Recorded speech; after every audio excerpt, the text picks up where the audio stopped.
निकलकर रिहायशी इलाके में कदम रखा और लोगों को दहशत में डाल दिया। अपने कॉरिडोर से अलग हटकर भटकते भटकते ये बाघ राजधानी रांची आ पहुंचा। हैरानी की बात है कि एक बार भी ये लोगों के सामने नहीं आया और जब इंसानों के सामने आया तो बाघ पकड़ा गया। एक भटका हुआ बाघ लंबे समय बाद अपने पुराने इलाके में कैसे पहुंचा है, पूरी कहानी देखिए इस रिपोर्ट में।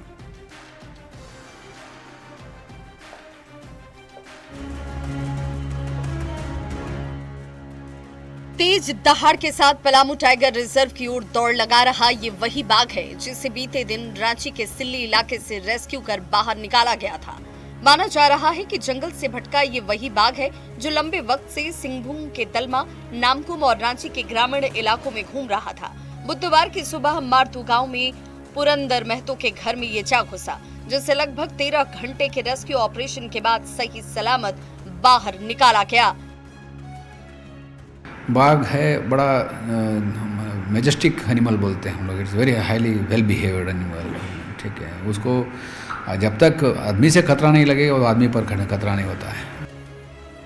वन विभाग की टीम ने पकड़े गए बाघ को फिलहाल पलामू के सॉफ्ट रिलीज सेंटर में छोड़ा है, जहां बाघ के स्वभाव और शिकार के तरीके पर नजर रखी जा रही है। झारखंड में मुश्किल से 3-4 ही बाघ बचे हैं, जिनका मुख्य कॉरिडोर पलामू टाइगर रिजर्व का पूरा इलाका माना जाता है, जो मध्य प्रदेश और छत्तीसगढ़ से झारखंड होते हुए बिहार से नेपाल की ओर जाता है। इसी कॉरिडोर से भटककर इस बाघ ने लोगों को दहशत में डाल रखा था। छत्तीसगढ़ का एक बाघ क्योंकि नर बाघ था तो ये शिफ्ट होकर झारखंड आ गया।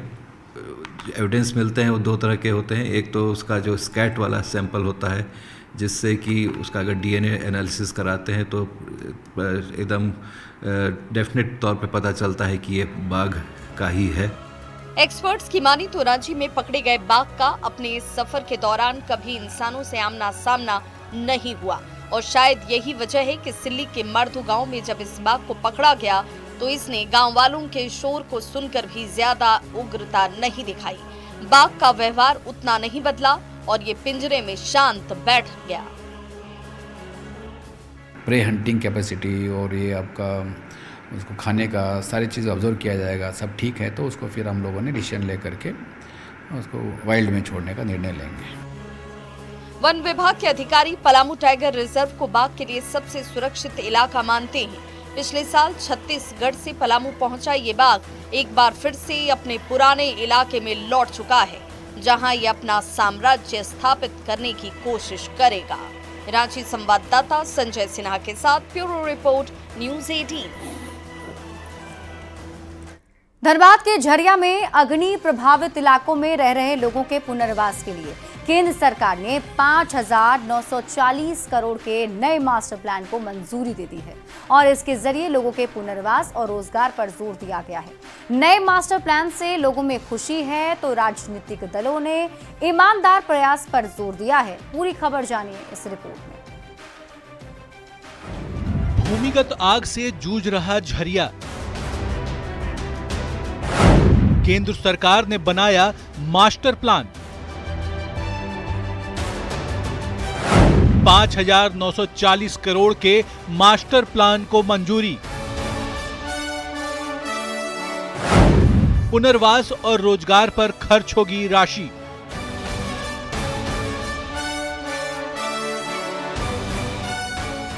कोयले की राजधानी धनबाद, जहां 112 से भी अधिक कोयला खदान हैं, उनमें से शामिल है झरिया, जो भारत के सबसे बड़ी कोयला खदान में से एक है। यहां पर सबसे बड़ी समस्या और सबसे बड़ा खतरा है भूमिगत आग। झरिया में करीब 100 साल से भूमिगत खदान में आग लगी है। अब इस आग पर काबू पाने के लिए केंद्र सरकार ने कमर कसा है। भूमिगत आग प्रभावित इलाकों के लिए 5,490 करोड़ के नए मास्टर प्लान को मंजूरी दी गई है। अब आज जो कैबिनेट में अप्रूव हुआ है नया मास्टर प्लान 5,940 करोड़ रुपए का है और इसमें फंडामेंटल चेंजेस जो आए वो सबसे बड़ा इंस्टीट्यूशनल रीस्ट्रक्चरिंग। अब आप जान लीजिए झरिया के नए मास्टर प्लान में आखिर है क्या। मास्टर प्लान के तहत प्रभावित इलाकों में रहने वालों के पुनर्वास और रोजगार पर पैसे खर्च होंगे।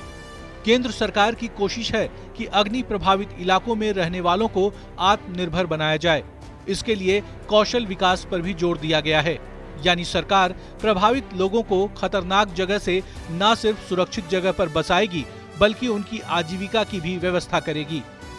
केंद्र सरकार के प्लान से झरिया के लोगों में भी उत्साह दिख रहा है। झरिया से जुड़े मास्टर प्लान की मंजूरी का जेएमएम कांग्रेस ने स्वागत किया है, लेकिन ईमानदार प्रयास पर जोर दिया तो बीजेपी ने केंद्र के कदम की जमकर सराहना की है। केंद्र सरकार को ईमानदारी रखना होगा, साफ नीयत साफ नीति के साथ झरिया पर अगर उनका फोकस है तो हमें यह लगता है कि एक अच्छी बात भी है, एक अच्छी पहल भी है। जो किया है वो नाकाफी है। हम उम्मीद करेंगे आगे चल के और ज्यादा वहाँ पैसे की आवश्यकता होगी, योजनाओं को और ज्यादा स्वीकृत करने की आवश्यकता होगी, क्योंकि पूरा क्षेत्र कोयला खनन से प्रभावित होता है। इसका स्वागत है और मुझे लगता है एक बार झरिया के नागरिकों को भी कॉन्फिडेंस में लेना चाहिए, क्योंकि जो नागरिकों की सुरक्षा है वो सर्वोपरि है। तो कुछ भी आप किसी को भी वहां से हटाएंगे तो उससे पहले उनको अच्छे से कॉन्फिडेंस में लेकर इस मास्टर प्लान को लागू करना चाहिए। इसके पहले भी धनबाद में आग, लैंडस्लाइड और पुनर्वास से निपटने के लिए झरिया मास्टर प्लान को केंद्र सरकार ने अगस्त 2009 में मंजूरी दी थी। इस मास्टर प्लान की अवधि 10 साल और लागू करने से पहले की अवधि 2 साल थी, जिसकी समय सीमा 2021 में समाप्त हो गई, लेकिन वो प्लान सफल नहीं हो पाया। अब नए मास्टर प्लान से उन लोगों को उम्मीद जगी है जो खतरनाक तरीके से भू धंसान और अग्नि प्रभावित इलाकों में रह रहे हैं। न्यूज़ 18 के लिए रांची से ओम प्रकाश और धनबाद से संजय गुप्ता के साथ ब्यूरो रिपोर्ट। पेसा कानून पर झारखंड में आदिवासी सड़क पर उतरे हुए हैं। अब हुआ सरकार में आदिवासियों की ही अनदेखी के आरोप पर बीजेपी हमलावर है और उलगुलान की अपील की जा रही है। सबकी नजर टिकी है सीएम हेमंत सोरेन के अगले कदम पर। पूरी खबर जानिए इस रिपोर्ट में।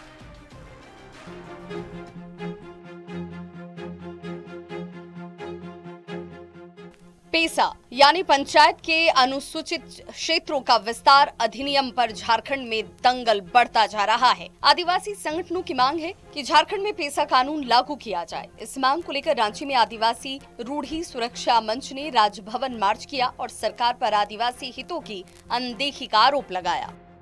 ये सारा स्पष्ट क्लियर है कि यहाँ के आदिवासी मुख्यमंत्री आदिवासी विरोधी हो गया है। आप लगातार देखे होंगे कि ये सरकार का 6 साल हो रहा है और आप अभी तक पेसा कानून नहीं लागू कर रहे हैं। लगातार आदिवासियों की जमीन लूट हो रहा है। सरकार है कि पेसा कानून अभी तक लागू नहीं कर रही है, जबकि अन्य राज्यों में पेसा कानून लागू है और पेसा कानून लागू नहीं होने के कारण से हमारा जो भी है ग्राम सभा का अधिकार है वो समाप्त हो चुका है।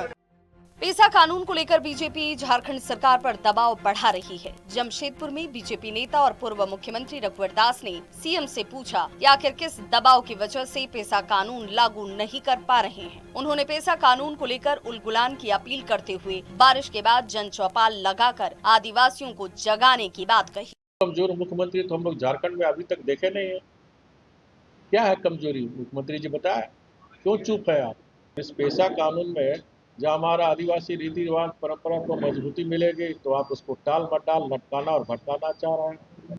इधर पेसा कानून पर सत्ता पक्ष की ओर से मोर्चा संभाला लोहरदगा सांसद सुखदेव भगत ने। उन्होंने पेसा कानून को कांग्रेस की देन बताते हुए बीजेपी पर निशाना साधा।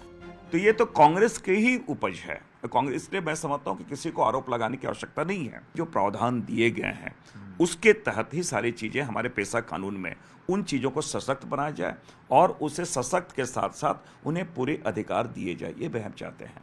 पेसा कानून को लेकर आदिवासियों का भी दबाव बढ़ता जा रहा है। सीएम हेमंत सोरेन का अगला कदम क्या होगा कोई नहीं जानता। हेमंत हमेशा चौंकाने वाले फैसले करते हैं। अब देखना होगा कि पेसा कानून पर सरकार का रुख क्या रहता है। न्यूज़ 18 के लिए रांची से संजय कुमार सिन्हा, जमशेदपुर से आशीष तिवारी और दिल्ली से अमृतेश सिंह की रिपोर्ट। अहमदाबाद विमान हादसे के बाद देश भर के तमाम एयरपोर्ट की सुरक्षा व्यवस्था और तैयारियों को लगातार परखा जा रहा है। इसी के तहत रांची के बिरसा मुंडा एयरपोर्ट पर भी मॉक ड्रिल का आयोजन किया गया। इसमें फायर स्टेशन, जिला प्रशासन, मेडिकल टीम और सीआईएसएफ समेत दूसरे स्टेक होल्डर्स शामिल रहे। रांची एयरपोर्ट निदेशक ने बताया कि मॉक ड्रिल अपने मकसद में 99% तक सफल रहा है। मॉक ड्रिल की कुछ तस्वीरें आपकी टीवी स्क्रीन पर आपको दिखा रहे हैं। दरअसल आज ये मॉक ड्रिल रांची में एयरपोर्ट पर किया गया है। कर रहे थे वो तो करते ही रहते, ये जो थोड़ा एक्सेप्शनली थोड़ा उन चीजों से अलग हटके किया गया कि ये इंश्योर किया जाए कि अभी भी सभी ग्रुप में है, मतलब सभी लोग अपने अपने टाइमलाइन को मीट कर पा रहे हैं कि नहीं कर पा रहे हैं। तो इसमें आज जो मॉक ड्रिल हुआ था उसमें देखा गया कि 99% जो हमारे स्टेक होल्डर्स है दे वर ऑन टाइम। 3 मिनट का हमारा जो रिस्पांस टाइम है, 3 मिनट में फायर भी आ गया, स्टेट पुलिस भी आ गई, स्टेट के फायर भी आ गए। बढ़ते हैं अगली खबर की ओर। झारखंड में बांग्लादेशी घुसपैठ और धर्मांतरण को लेकर एक बार फिर से सियासी गर्मा गर्मी देखने को मिल रही है। केंद्रीय मंत्री गिरिराज सिंह ने एक बार फिर से धर्म परिवर्तन के मुद्दे को उठा दिया है, जिससे सियासत गर्मा गई। जेएमएम ने गिरिराज सिंह को बीजेपी का एक जहरीला पैकेट बताया, तो वहीं घुसपैठियों के लिए कांग्रेस ने केंद्र को जिम्मेदार ठहराया है। ये रिपोर्ट देखिए।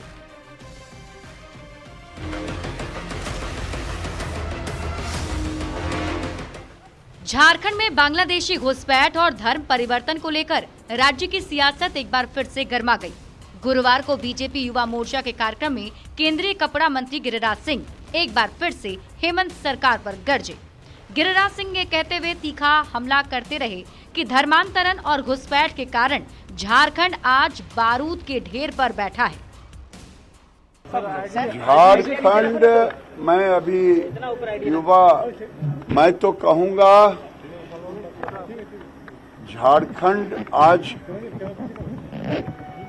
एक तरह से बारूद के ढेर पर है, और ये बारूद का ढेर है झारखंड जमाल टोला को लेकर।